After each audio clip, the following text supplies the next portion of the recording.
ओम शांति। 6 मार्च 2023 के महावाक्य। मीठे बच्चे, बाप तुम्हें नई दुनिया के लिए नया ज्ञान देते हैं जिससे सूर्यवंशी घराना स्थापन होता है। उस घराने के तुम अभी मालिक बन रहे हो। प्रश्न, किस बात का निश्चय पक्का हो तो वर्षे के अधिकारी सहज बन सकते हैं? उत्तर, पहले पहले यह निश्चय हो जाए कि बेहद का वही बाबा स्वर्ग बनाने आया है। धंधा दौरी करते यह याद रहे कि हम उस बाबा के बच्चे हैं। हम स्वर्ग के मालिक बनेंगे तो अपार खुशी रहेगी और सहज ही वर्षे के अधिकारी बन जाएंगे। पक्के निश्चय वाले को अपार खुशी का पारा चढ़ा रहता है। अगर खुशी नहीं होती तो समझना चाहिए कि मुझे पाई पैसे का भी निश्चय नहीं है। गीत, जिस दिन से मिले तुम हम। ओम शांति। यह महिमा किसकी हुई? परम पिता परमात्मा की। उनको कहा ही जाता है परम धाम में रहने वाला परम प्रिय परम पिता परमात्मा। तुम हो अनुभवी बच्चे जिनको परम पिता परमात्मा ने अपना बनाया है और तुम बच्चों ने फिर परम पिता परमात्मा को अपना बनाया है। परम अर्थात परेते परे। अब आत्मा को बुद्धि में आता है कि हम आत्मा वास्तव में परम धाम में परम पिता परमात्मा के पास रहने वाली है। दुनिया में और किसको यह नॉलेज नहीं है। वह तो अपने को ही परमात्मा का रूप समझ लेते हैं तो कोई नॉलेज ही नहीं रही। वह परम पिता परमात्मा जब आकर मिलते हैं तो नई बातें सुनाते हैं नई दुनिया के लिए। नई दुनिया में है नया दिन नई रातें, पुरानी दुनिया में है पुराने दिन पुरानी रातें और बहुत दुख है अनेक प्रकार के। मेजॉरिटी दुखी हैं। रात को काम कटारी चलाते दिन में भी पाप करते रहते। नई दुनिया में सदैव सुख ही सुख रहता है, यह तो जरूर बुद्धि में रहेगा। नई दुनिया में सूर्यवंशी लक्ष्मी नारायण की राजधानी है। ऐसे नहीं कहा जाता कि प्रिंस प्रिंसेज की राजधानी है। राजा रानी की राजधानी कहा जाता है। बरोबर सतयुग में श्री लक्ष्मी नारायण का घराना है। स्वर्ग होने कारण बहुत सुख है। उस सुख के लिए तुम पुरुषार्थ करते हो, वह है पावन राजधानी। बाप तुमको उस नई दुनिया का मालिक बनाते हैं। उसी समय विश्व में और कोई घराना व धर्म नहीं होता है। जब कोई को समझाते हो तो फिर लिखाओ कि हाँ यह यथार्थ बात है। घड़ी घड़ी रिवाइज कराने से निश्चय होगा नई पावन दुनिया में बरोबर यथा राजा यथार्थ बात है। राजा रानी तथा प्रजा पावन ही होते हैं, सदा सुखी रहते हैं। अब तो सदा दुखी हैं। संगम पर भेंट की जाती है कलयुग अंत में क्या है और सतयुग आदि में क्या होगा। आज क्या है कल क्या होगा। अब बेहद की रात पूरी होती है, फिर कल दिन में राज्य करेंगे। आज पतित दुनिया है, कल पावन दुनिया होगी। साधु संत आदि सब गाते हैं पतित पावन सीताराम। जब देखो ऐसा गाते हैं तो उनसे पूछना चाहिए, आप पतित पावन किसको समझ याद करते हो? पतित कौन है? पावन करने वाला कौन है? पतित दुनिया और पावन दुनिया कैसे है? जरूर पतितों को पावन बनाने वाला आएगा तो पावन बनाकर पावन दुनिया में ही ले जाएगा। कलयुग अंत को पतित दुनिया, सतयुग आदि को पावन दुनिया कहा जाता है। उसको ही सब याद करते हैं। पावन दुनिया है ही स्वर्ग, तो जरूर स्वर्ग स्थापन करने वाला निराकार परम पिता परमात्मा ही है। पावन दुनिया स्वर्ग का रचयिता है ही परम पिता परमात्मा। नर्क के रचयिता की महिमा नहीं होती है, उसको जलाते रहते हैं। मनुष्य जानते नहीं है, नाम रख दिया है रावण। इन जैसा मनुष्य कोई हो ना सके। मनुष्य तो पुनर्जन्म लेते हैं, नाम रूप बदलते जाते हैं। रावण का नाम रूप कभी बदलता नहीं है। यह 10 शीश ही चलते आते हैं। दिन प्रतिदिन फुट आधा लंबा ही बनाते जाते, क्योंकि रावण अब बड़ा होता जाता है, तमो प्रधान हो गया है और उनको जलाते ही आते हैं। अभी तुम समझते हो पतित कौन बनाता है। इन 5 विकारों को ही रावण कहा जाता है। यही दुख देते हैं, पतित बनाते हैं। तो इन विकारों को छोड़ना चाहिए ना। साधु संत आदि बहुत करके यह विकार ही दान में लेते हैं। कहते हैं अच्छा झूठ बोलना हमको दे दो। अक्सर करके काम विकार के लिए कहते हैं कि मास में 1-2 बार जाओ, परंतु यहाँ तो 5 विकारों की बात है। सिर्फ एक चोर को पकड़ेंगे तो फिर दूसरे चोर चोरी करने लग पड़ेंगे। तो यह कोई को भी समझाना बहुत सहज है। पतित आत्मा महान आत्मा कहा जाता है। पतित परमात्मा महान परमात्मा नहीं कहेंगे। तो पावन कौन बनाएगा। जरूर भगवान के लिए ही इशारा करेंगे। ऊपर नजर जाएगी। भला वह कब आएंगे, उनका नाम क्या है। भारत में शिव जयंती तो प्रसिद्ध है। उनका नाम ही शिव है और कोई नाम नहीं देते। बुद्धि में लिंगाकार ही आएगा। सोमनाथ कहेंगे तो भी बुद्धि में लिंग आएगा। अभी तुम्हारी आत्मा जानती है परमात्मा भी हमारे जैसा ही स्टार है। यह जो सितारे हैं उनको नक्षत्र देवता भी कहते हैं। नक्षत्र भगवान नहीं, तुम नक्षत्र सितारे हो। तुमको भगवान नहीं कहेंगे तो परमात्मा है बिंदु। परंतु पूजा कैसे करें।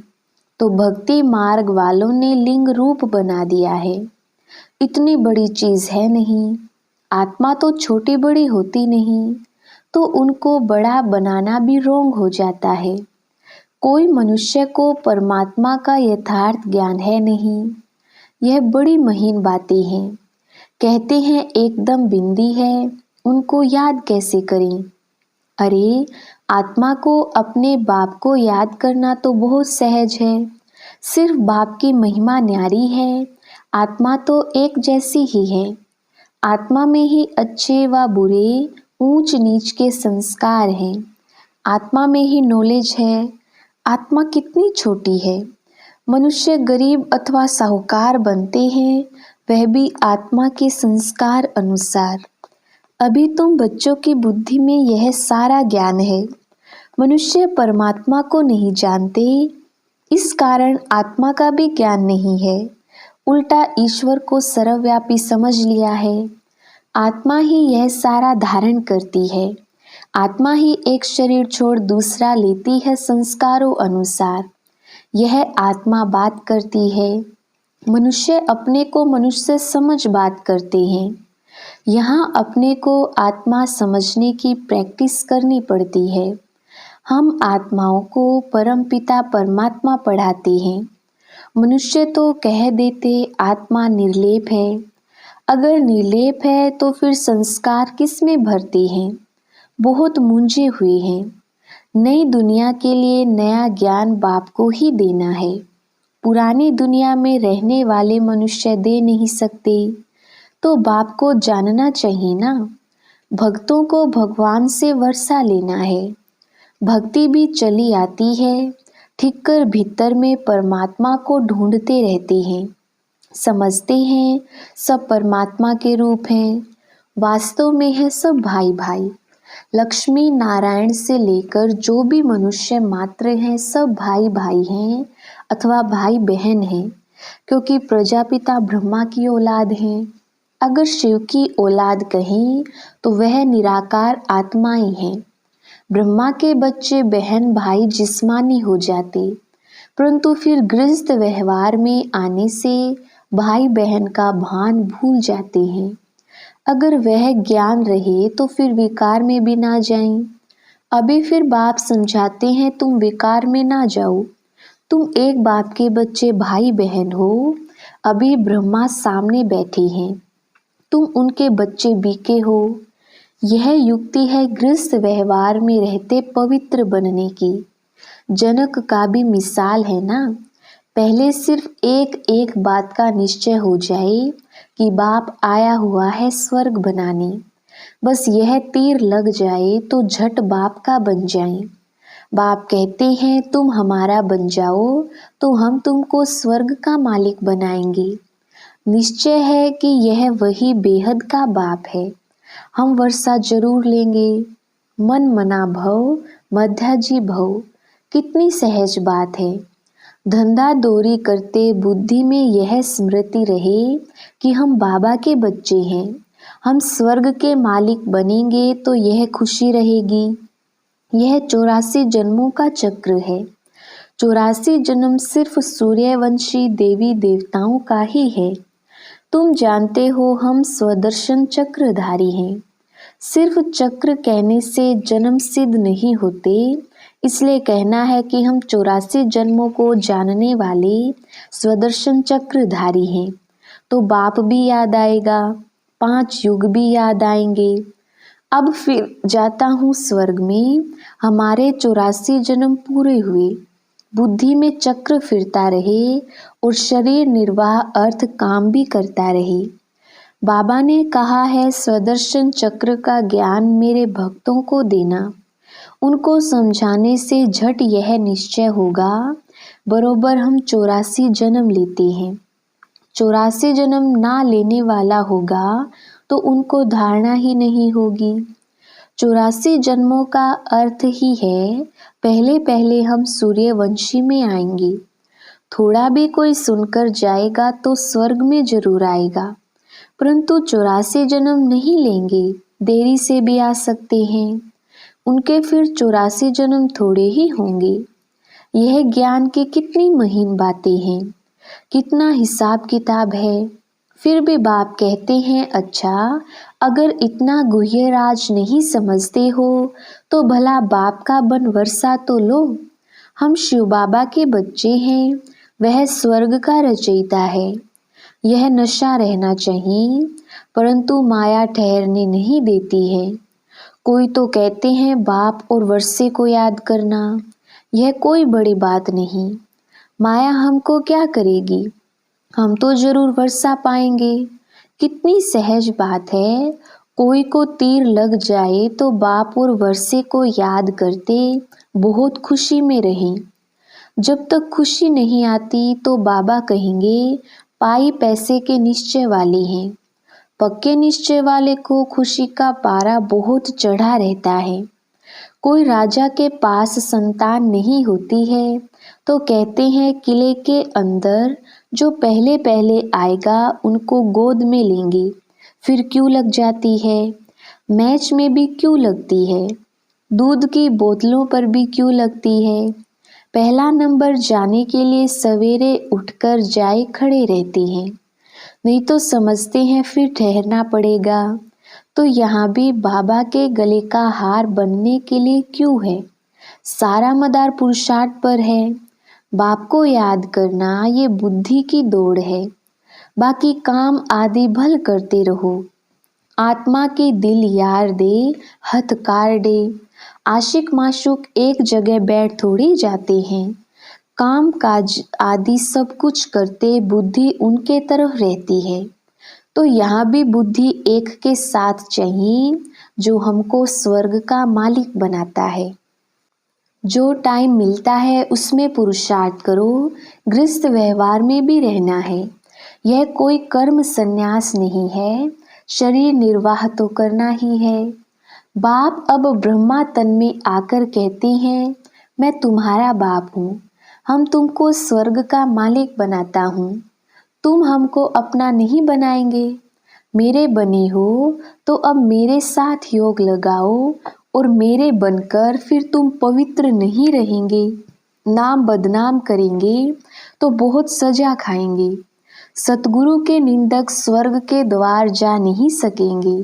अच्छा, बाप दादा मात पिता जिससे स्वर्ग के सदा सुख का वर्षा लेते हो, स्वदर्शन चक्रधारी बन राज्य भाग्य लेते हो, ऐसे बाप दादा का सिकिलधे बच्चों को याद, प्यार और गुड मॉर्निंग।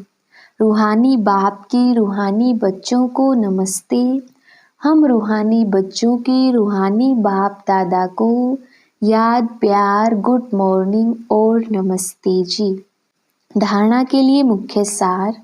पहला पॉइंट, बाप के गले का हार बनने के लिए बुद्धि की दौड़ लगानी है, याद की यात्रा में रेस करनी है।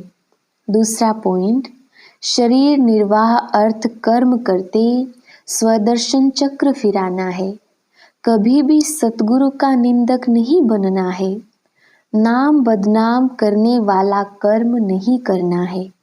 वरदान, अपने बचे हुए तन मन धन को ईश्वरीय कार्य में लगाकर जमा करने वाले सदा सहयोगी भव। विस्तार, यादगार में जो गोवर्धन पर्वत को उठाने में हरेक की अंगुली दिखाई है, यह आपके सहयोग की निशानी है। चित्र में बाप का साथ भी दिखाते हैं तो सेवा भी दिखाते हैं। अभी आप बच्चे बाप दादा के सहयोगी बने हो तब यादगार बना है। भक्ति में तो तन मन धन जो कुछ लगाया उसमें 99% गवा दिया, बाकी जो 1% बचा है उसे अब सच्ची दिल से ईश्वरीय कार्य में लगाओ तो फिर से पदम गुणा जमा हो जाएगा। स्लोगन, जो निर्माण बनते हैं उन्हें स्वतः सर्व का मान प्राप्त होता है। अच्छा, ओम शांति।